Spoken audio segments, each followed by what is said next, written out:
साय सरकार का तो दावा है कि सुशासन चल रहा है। सुशासन नहीं, पूरा कुशासन बोलोगे तो अतिशयोक्ति नहीं है, पूरा कुशासन है। किसानों के हित में और जो मिडिल क्लास के हितों में कोई बातें नहीं है। ठीक है, तो रोजगार के मामले में अगर देखो ना तो बिल्कुल भाई मुझे तो बिल्कुल सही नहीं लग रहा है। क्योंकि सबसे पहले बताऊं, हम लोग जब जॉब की तैयारी कर रहे थे तो जॉब की तैयारी का प्रेशर था। ठीक है, अब जॉब तो वैकेंसी फॉर्म भर दिए, फॉर्म भरने के बाद एग्जाम कब होगा आज तक ठिकाना नहीं है। अम्मा कोई काम सरकार का जो अच्छा लग रहा है आपको 2 साल में? अब दो काला बताओ भैया, अब कोई दिखबे नहीं करा वैसे। नहीं दिखा थे 2 महीने हो गए धान कटे हुए, धान भी सूख रहे रखे 2 महीने से, सूख गया, सब चीज हो गया, सूख गए, बहुत सारी धान सूख गई है। इस टोकन के चक्कर में जो 40 किलो जाना था वो सब मैं समझता हूँ कि इनका अच्छा चलना ही चाहिए। इसी प्रकार का धान के मूल्य थोड़ा सा और बढ़ना चाहिए, मैं ये सोचता हूँ। धान का मूल्य तो धान तो सर ऑलरेडी 3100 रुपये मेरे को लग रहा है कि पूरे इंडिया में सबसे ज़्यादा अगर कोई सरकार समर्थन मूल्य दे रही है धान का 3100 तो हमारे छत्तीसगढ़ में ही दे रही है। तो मौजूदा साय सरकार को आप आउट ऑफ 10 कितना नंबर देना चाहेंगे? 0 0 0 0 0 0 0 0 बिल्कुल 0 मिलेगा। एग्जाम हुआ तो भैया कब रिजल्ट आएगा उसका ठिकाना नहीं है। एग्जाम में जाते हैं तो साला पहला ऐसा वेशभूषा के नाम में ये पहन के आओ वो पहन के आओ। ठीक है, आए दिन रूल चेंज कर दे रहे हैं। एक एग्जाम में जाओगे तो व्हाइट कलर के बोलते हैं, दूसरे में जाओ तो पीला कलर के बोलते हैं। ये सब चल रहा है। दिविजा इंटीरियो भिलाई का ट्रस्टेड इंटीरियर डिजाइनिंग और मैन्युफैक्चरिंग स्टूडियो, जहां हर डिजाइन सिर्फ बनाया नहीं जाता बल्कि महसूस किया जाता है और इसी सोच को हकीकत में बदल रहा है दिविजा इंटीरियो। श्री शिवाय नमस्तुभ्यम। नमस्कार, भारतीय मीडिया नेटवर्क देखना शुरू कर चुके हैं आप। हम आ गए हैं नगपुरा। मुद्दा वही है कि साय सरकार के 2 वर्ष के पूर्ण आम जनता छत्तीसगढ़ की साय सरकार के कार्यकाल को कैसे देखती है। हम यहाँ इस पुराण कथा को भी कवरेज करने के लिए आए थे। आज वो वीडियो भी आप देखेंगे। यहाँ पर दुर्ग जिले के अलावा आसपास के भी ज़िले से लोग आए हुए हैं। हम उनसे बातें करेंगे, चर्चा करेंगे, जानेंगे कि सर के काम को लेकर वो क्या सोचते हैं। भैया कहाँ से आए आप लोग? भैया भिलाई से आए हम लोग। भिलाई से आए? हाँ। कैसा था आयोजन शिव महापुराण का? वैसे आयोजन तो बहुत अच्छा भाई, सोच अच्छी है, लेकिन अभी हम लोग पब्लिक से वो रिव्यू ले रहे थे ना हम लोग भी ना, तो बता रहे थे कि साउंड सिस्टम में थोड़ा सा वो है करके। तो पूछे कि इतना जल्दी क्यों वापस जा रहे हो, तो बोले कि सुनाई नहीं दे रहा ऐसा करके। लेकिन अच्छी भैया करना चाहिए ऐसा बीच बीच में, है ना? चाहिए।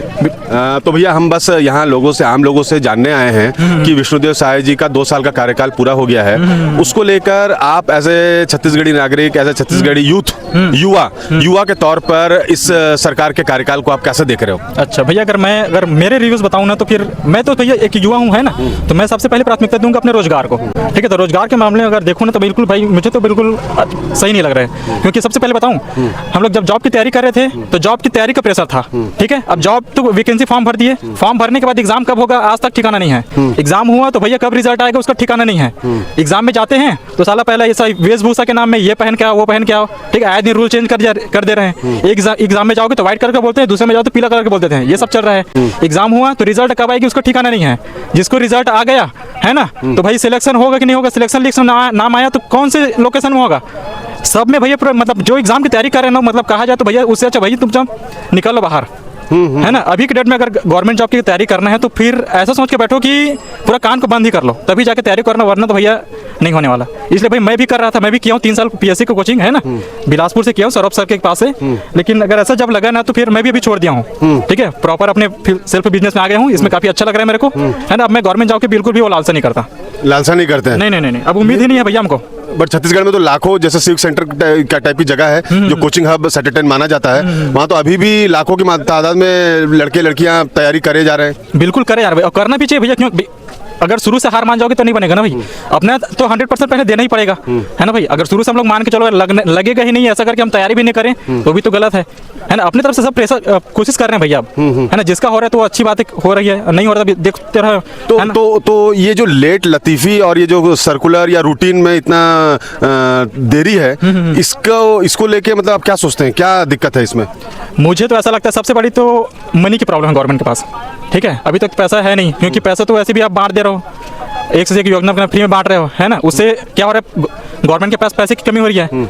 एक सोच ऐसा भी लगता है मेरे को, अगर सिलेक्शन ये ले भी लेंगे ना, अगर जैसे टीचर भर्ती के ले लो, ठीक है, कितना हजार, कई लाख पोस्ट निकाले थे, अगर उसने 57,000 निकाले थे, 57,000 पोस्ट, अगर उसमें भर्ती दे देंगे तो उनको सैलरी भी देना पड़ेगा, और सैलरी इसी देना पड़ेगा क्योंकि उसका फंड नहीं है, इसलिए वो लोग वैकेंसी निकाल नहीं रहे हैं। युवाओं को बस भटका के रख रहे हैं कि अब निकलेगा अब निकलेगा अब निकलेगा करके। इसलिए देखो ना 57,000 के पोस्ट से कहाँ पे निकले, 4,000 के भी लायक नहीं निकला, है ना। यही है, बस फंड की कमी है। और जो फ्री में पैसा बांट रहे हैं, मेरे हिसाब से ऐसा बांटना पूरी तरह से उचित नहीं है।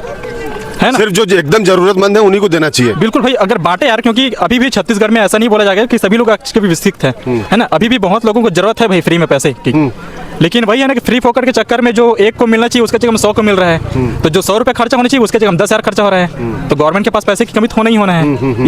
उसी का जो वो है कि आज के टाइम में जो युवा है, फिर हर एक क्षेत्र में देख लो, ठीक है ना, जहाँ पे विकास हो रहा है वहाँ पे तो हो ही रहा है, लेकिन हमारे गांव तरफ देख लो भाई, अभी भी बहुत जगह ऐसा है जहाँ पे डेवलपमेंट के नाम में ना वो लोग आज भी भुगतक रहे हैं बेचारे लोग।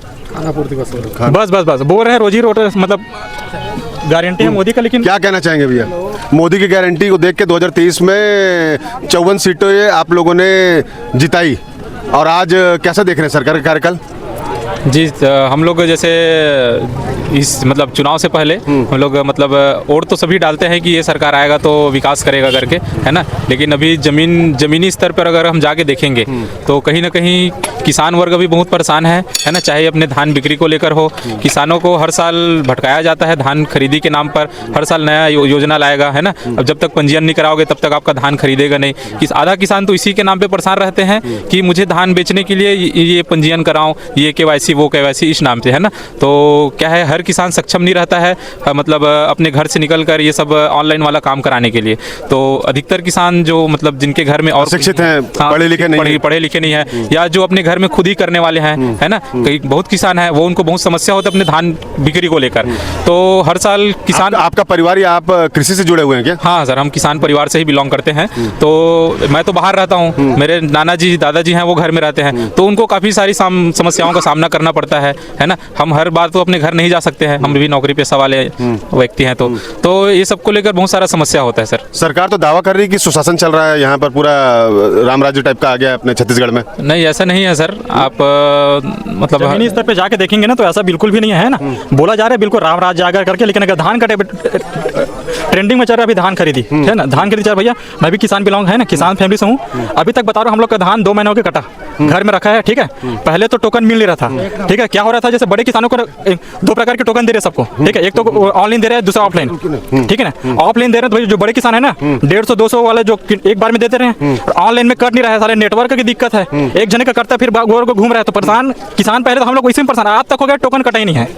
2 महीनों के धान कटे, धान भी सूख रहा है, रखे 2 महीने से गया, सब चीज हो गया, सूख गए। बहुत सारी धान सूख गई है इस टोकन के चक्कर में। जो 40 किलो जाना था वो सब जिसको अपन तौल के रखे हैं वजन करके बराबर, वो कम हो जा रही है टोकन के चक्कर में। लेट लेती भी टोकन मिल रहा है या नहीं मिल रहा है तो धान तो सूखेगा ही ना, उसमें नुकसान किसान अलग झेल रहे हैं। अगर और एग्रो स्टोर में भी कईयों का नाम नहीं है जोड़ाने के लिए, तहसीलदार के पास जाओ तो कलेक्टर के पास जाओ, उसमें घूम रहे हैं। तो बहुत परेशानी है किसान को टोकन के लिए और धान अपने बेचने के लिए जी। तो अगर वो जो धान आप बोल रहे हैं कि नहीं प्रोक्योर होता है धान खरीदी केंद्र से नहीं, तो उसका आप लोग फिर क्या करते हो? कोचिया को देते हैं, कम रेट में देते हैं। कैसे करोगे, यहाँ 31 2300 जो भी ले वो सामने ले, 2100 2200 2300, यहाँ 3100 में लेने वाले थे। तो कैसे, अगर मजबूरी है किसानों को भी तो कई जगह से पैसा उठाए साहूकार से, उनको भी देना है, कहाँ से पैसा देंगे? वो लोग तो भी तंग कर रहे हैं क्या, बार फोन लगाते हैं। सर हम लोग भी किसान परिवार से बिलोंग करते हैं, हमारे धान भी अभी घरों में रखा हुआ है, कैसे करेंगे, कहाँ से पैसा लाएंगे? सारा पैसा तो इन्वेस्ट कर दिए खेती में, है कि नहीं। तो शायद सरकार का तो दावा है कि सुशासन चल रहा है। सुशासन नहीं, पूरा कुशासन बोलोगे तो अतिशयोक्ति नहीं है, पूरा कुशासन है। किसानों के हित में और जो मिडिल क्लास के हितों में कोई बातें नहीं है, पूरे सुशासन नहीं है, पूरा कुशासन है। कुशासन है एकदम। आप सरकार से बहुत नाराज हैं। कोई एक ऐसा काम 2 साल में जो आप देखे हो जो आपको सराहनीय लगे या आपको लगे कि अच्छा महतारी वंदना योजना चल रही है? सबसे घटिया योजना है वो सर। 1000 के चक्कर में पूरे सोसाइटी वर्ग में इतना महीने में मतलब बढ़ोतरी बढ़ा हुआ है। बढ़ोतरी का मतलब जो मूल्यों में, अदर मूल्यों में बहुत ज़्यादा बढ़ोतरी हुआ है। दूसरे सामानों में 1000 के चक्कर में दूसरे सामानों में ज़्यादा वो लगा दिए, बढ़ोतरी कर दिए। महंगाई थोड़ी हो गई। महंगाई तो बहुत बढ़ी हुई है सर, महंगाई तो बहुत बढ़ी हुई है। दावा करते थे पेट्रोल का, देख लो आप, बाबा रामदेव बोलते थे उसी के भाषण में 30 रुपये में पेट्रोल देंगे करके 1 लीटर, उसका वीडियो भी है अपने पास, ठीक है। देना अब कहाँ, 100 रुपये पार हो गए वो तो। ये सब और वो भी जब सरकार के पास में रसिया से क्रूड ऑयल खरीदने का पूरा चांस था, और रसिया से क्रूड ऑयल आया भी, बट फिर भी आम जनता को पेट्रोल डीजल में कोई कमी नहीं मिली। आम जनता को तो सरकार है ही नहीं है सर, ये तो अमीरों की सरकार है, सच बता रहा हूँ। तो आम जनता पूरा परेशान है। हाँ, इसमें कोई अतिशयोक्ति नहीं है, चाहे मिडिल हो, चाहे हमारी स्टूडेंट भाई लोग हो, चाहे गरीब किसान हो, चाहे किसान हो, पूरा प्रभावित है। आप किसी राजनीतिक पार्टी से जुड़े हुए हैं ना क्या? ना ना, मैं किसी राजनीतिक पार्टी से बिलोंग नहीं करता हूँ, लेकिन मैं जो सही और गलत का डिसीजन है उसको तो मैं खुलेआम बोलता हूँ सर। तो मौजूदा साय सरकार को आप आउट ऑफ 10 कितना नंबर देना चाहेंगे? 0 0 0 0 0 0 0 0 बिल्कुल 0 मिलेगा। सर कहाँ से आए हैं? छत्तीसगढ़ दुर्ग से आए हैं। छत्तीसगढ़। कैसा लगा आयोजन? बहुत अच्छा लगा आयोजन, अच्छा था व्यवस्था। ये पहली बार आप आए थे महाराज जी? कई बार आ चुका हूँ मैं, भिलाई में भी होता तो वहाँ भी आया था। तो सर हम यहाँ चर्चा कर रहे हैं कि विष्णुदेव साय जी की जो सरकार है उसको 2 साल पूरे हो गए हैं। उनके कार्यकाल को लेके उनके मंत्रिमंडल, उनके विधायक, सांसद सब लगे हुए हैं विकसित छत्तीसगढ़ बनाने के लिए। इस पूरे सरकार के कामकाज को as a common people, common person आप कैसे देख रहे हैं? बहुत अच्छा चल रहा है इनका गवर्नमेंट जो है, और मैं समझता हूँ कि इनका अच्छा चलना ही चाहिए इसी प्रकार का। धान के मूल्य थोड़ा सा और बढ़ना चाहिए, मैं ये सोचता हूँ। धान का मूल्य तो धान तो सर ऑलरेडी 3100 रुपये मेरे को लग रहा है कि पूरे इंडिया में सबसे ज़्यादा अगर कोई सरकार समर्थन मूल्य दे रही है धान का 3100 तो हमारे छत्तीसगढ़ में ही दे रही है। तो वो तो है, लेकिन उसके बाद भी जो किसान लोगों का ग्रोथ उतना नहीं हो पा रहा है ना जितना होना चाहिए। एक टाइम में सरकार दावा कर रही थी कि किसानों की आय डबल हो जाएगी, तो आज हुई है क्या? नहीं, अभी नहीं हुआ है डबल। आपका किसानी का सरोकार है? किसान हमारा, हाँ किसानी है हमारा। और बाकी जो काम कर रही है सरकार उसको कैसे देख रहे हैं आप? वो सब तो ठीक है, शराबबंदी का भी कुछ होना चाहिए। शराबबंदी का बहुत, शराब लोगों का तो बहुत प्रॉब्लम है इधर पे, मोहल्ले में बहुत परेशानी होती है, लोग मतलब परेशान करते हैं, तो शराबबंदी होनी चाहिए। शराबबंदी? हाँ। तो शराबबंदी तो सर कांग्रेस भी नहीं की, बीजेपी भी नहीं की, और सरकार तो 67 नई दुकानें सिर्फ 2024 के अपने सत्र में खोली है। नहीं किया ठीक है, लेकिन अब करना चाहिए ना। अब नहीं किया तो क्या कर सकते हैं, जो किया नहीं किया, लेकिन अब तो होना चाहिए। और अभी कुछ राज्यों में हुआ है, उस प्रकार का होना चाहिए। एक जो राज्य है वो बिहार वगैरह थोड़ा सा मतलब जो एक्स्ट्रा जो बढ़ गया है वो कम होता है ना उससे। क्राइम बढ़ गया आपके? हाँ, क्राइम थोड़ा बढ़ता ही है, बढ़ ही रहा है। बढ़ ही रहा है मतलब कानून व्यवस्था थोड़ी सी चरमराए? नहीं, कानून व्यवस्था तो ऐसे ठीक है, पहले से ठीक है। पहले से ठीक है? हाँ ठीक है पहले से। और सरकार को 10 में से कितने नंबर देना चाहेंगे आप? 10 में से वैसे मैं तो 9 नंबर देना चाहूँगा। गवर्नमेंट ठीक चल रही है, ठीक चल रही है। हाँ, कोई दिक्कत नहीं। धन्यवाद। चलो ठीक। बहुत बढ़ा चुके हैं, बहुत बढ़ा चुके हैं। बिजली बिल? बिजली बिल बहुत बढ़ा चुके हैं, हम खुद परेशान हैं। अब वो आगे नहीं आ सके। नहीं आएंगे? नहीं आएंगे। हम लोग खैरागढ़ में भी बिल आते, बिजली बिल आते, वो आवे नहीं सके आगे। हम लोग खुद परेशान हैं। हाँ, बिजली बिल के नाम से बहुत परेशान हैं। हाँ। और अम्मा कोई काम सरकार का जो अच्छा लग रहा है आपको 2 साल में? अब दो काला बताओ भैया, अब कोई दिखबे नहीं करत वैसे। नहीं दिखा थे विधायक। जब 1000 देवा था तो ओखर ले ज्यादा तो बिजली बिल झोंका था। ओखर ले ज्यादा 1000 देवा था, समझ है ना? बिजली बिल नहीं चलते। बिजली बिल पटा दम, हम कहाँ के पटाम? 4000? हाँ, अभी 4000 बिल आए। और पहले कितना आता था? 700 800, मतलब 4 गुना? हाँ 4 गुना। हाँ, कुछ महीना 10,000। 10,000? डबल मंजिल है, ऊपर नीचे, तो ऊपर के 4,000 और नीचे के 6,000। अब बता कितना दे सकते हम? ये बिजली बिल थोड़ा सा दीदी दिक्कत हो गया है। बहुत ज्यादा दिक्कत है। और महंगाई कैसा है? महंगाई भी जैसे है वैसे छे, महंगाई भी बढ़े है। जो भी है तो चलते छे, बिजली बिल बहुत ज्यादा हो गए। 10,000 पहले तो 4,000 बिजली बिल दिए। लालच दे के 1,000 दे के हमारे करल 5,000 बिजली बिल लेवत हो। सही बात है, गलत बात है। पहले फांदा डालो, उसके बाद मछली पकड़ो, ठीक है? अब बिहार में भी महिलाओं को 10,000 रुपए दिया है बीजेपी सरकार। तो फंसाने के लिए है ना, फंसाए बार है वो। मतलब आप समझ गए हो? हाँ, हम समझ गए सरकार का चाल। जब तक से मछली पकड़ोगे तो कुछ डालोगे तभी तो पकड़ाएगा। बस वैसे है। हमारे तरफ, हमारे सुंदर विहार कॉलोनी में तो रोड ही नहीं है, ना नाली नहीं है। सुंदर विहार दुर्ग भिलाई में? भिलाई का हम कौन सा सरकार को अच्छा माने और कौन को नहीं माने? पार्षद आते हैं, पार्षद को जिताते हैं, वो जीतते तक के रोड बनाऊंगा, नाली बनाऊंगा बोलते हैं, लेकिन आज तक के कोई विकास नहीं किए। सुंदर विहार कॉलोनी हमारा फेस 1 आप देख लो। अब सरकार को दोष दे, पार्षद को दोष दे। 1 सप्ताह तक के हड़ताल किए तब जाके एक रोड बना। अब हमारे अंदर वाले तो नाली है ही नहीं। तो आपका विधायक कौन है? विधायक रिकेश सेन तो सबसे एक्टिव, सबसे चर्चित, सोशल मीडिया है। वो बोल के गए कि बनाऊं करके, फिर आज तक के नहीं बना है रोड ना नाली। देखना हमारे अरे दीदी हम भिलाई से ही हैं, हमारा चैनल भी भिलाई से है, हमको सब मालूम है। हम किसी को दोष भी नहीं दे रहे हैं। बनाऊंगा बनाऊंगा बोलते हैं, हर विधायक बोल रहे हैं, महापौर और पार्षद कौन सी पार्टी का आपका? पार्षद क्रूद का है, वो भी कुछ नहीं करती है। क्या पूरा चमका लिया भैया, हाँ, हमारे तरफ अपने क्रूद को पूरा चमका लिया है, हम लोग को सुंदर विवेक को पूरा इसे रख दिया है। हमारे अंदर तो बिल्कुल उखड़े है। तो क्या क्या क्या नाम है आपके पार्षद का? पार्षद का नाम नेहा साहू? नहीं नहीं नहीं, नेहा साहू वो कैलाश नगर का है। क्रूद वाला नाम वो भूल गए हैं। नहीं, चलो ठीक। कहाँ से आए आप? मैं कोका भिलाई से। कोका भिलाई से? जी, जी। आज पहला दिन था कि आप कल परसों भी आए थे? आज मैं पहला दिन आया हूँ। कल आएंगे? कल आऊँगा, सोचा हूँ मैं। सोचे हैं? पूरा फैमिली के साथ आए? हाँ, दोनों जने आए हैं। दोनों जन आए। बाबूजी, हम बात कर रहे हैं कि सरकार का जो 2 साल पूरा हुआ विष्णुदेव साय जी का, इसको लेके एक आम छत्तीसगढ़िया, ये एक आम नागरिक, आप तो बहुत बुजुर्ग हैं, आपने कई सरकारें अपने सामने देखी होंगी, कैसा लग रहा है आपका कार्यकाल? मुझे बहुत अच्छा लग रहा है, क्योंकि ये अनावश्यक ढोल नहीं पीटते दूसरे जैसे, है ना। जो भी काम है बहुत चुपके से करते हैं, और जिस क्षेत्र में आवश्यकता है, आदिवासी क्षेत्र में वास्तव में बहुत त्रस्त हैं वो लोग, और उस क्षेत्र पर ध्यान दे रहे हैं। इसलिए मैं उसके इस कार्य की प्रशंसा करता हूँ।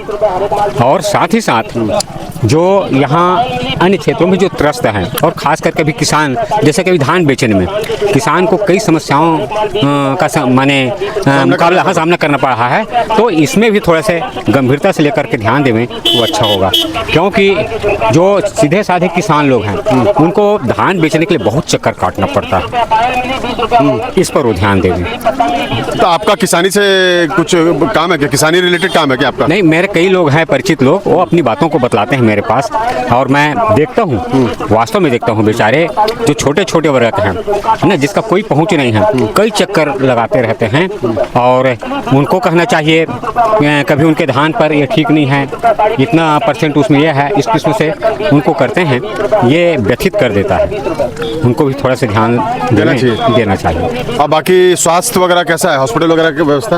हॉस्पिटल में भी क्या है कि उतना ध्यान नहीं देते आम लोगों की, जहाँ तक बात है ना, उनको गंभीरता से लेकर सेवा के भाव से नहीं करते हैं। आज शासकीय तंत्र में कोई भी विभाग में हो, जो अधिकारी कर्मचारी है, जिस वर्ग के प्रति सहानुभूति पूर्वक सेवा भाव से काम करना चाहिए, उस वर्ग के प्रति कोई सहानुभूति नहीं है।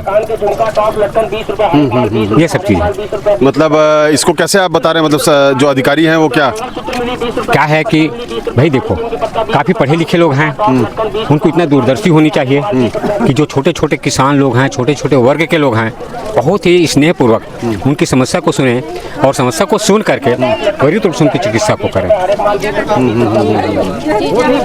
ठीक है बाबू जी, बहुत बहुत धन्यवाद।